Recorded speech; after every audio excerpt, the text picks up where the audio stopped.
HTTPS and digital certificates. HTTPS stands for Hypertext Transfer Protocol Secure.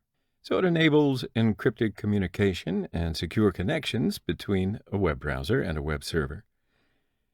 HTTPS also provides us three security goals: privacy, data integrity, and authentication. And remember what I was saying earlier, HTTP is the unencrypted protocol. It uses plain TCP as its transport mechanism, and this makes HTTP unsecure.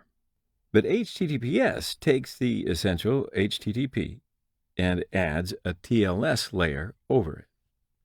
So that way, HTTP is tunneled through the TLS protocol while transmitting over TCP.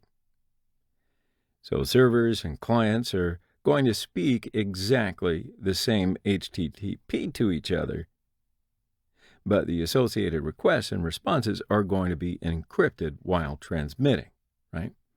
So you may think that only the data in the request and response messages are encrypted, but that's not entirely true. HTTPS keeps the URLs, headers, and contents of all transferred pages confidential. All HTTPS mechanisms stand up on digital certificates, and there are some heavy cryptographic operations behind the certificates.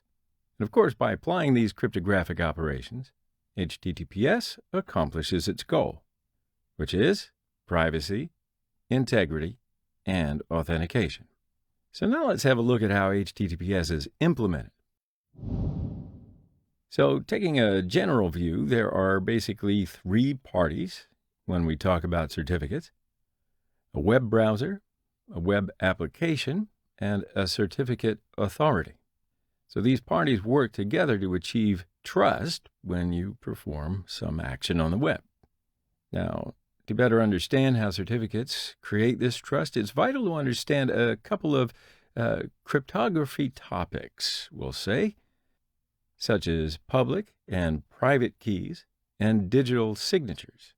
All right, so let's make up an example here. So let's say that there's an e-banking application called Bank App, and Bank App considers confidentiality and privacy to be of utmost importance. So it tries to implement a secure and consistent transaction system for its customers. So that means it's going to use some cryptographic algorithms and produce a key pair.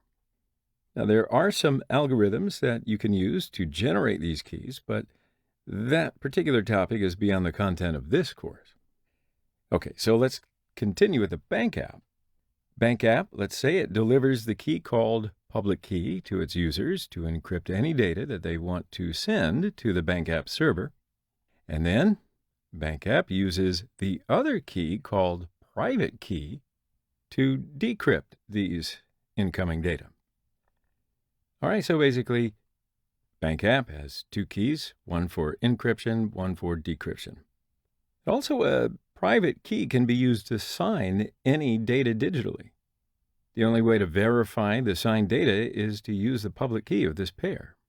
And now, the Bank App can share the public key with everyone and keep the private key secured.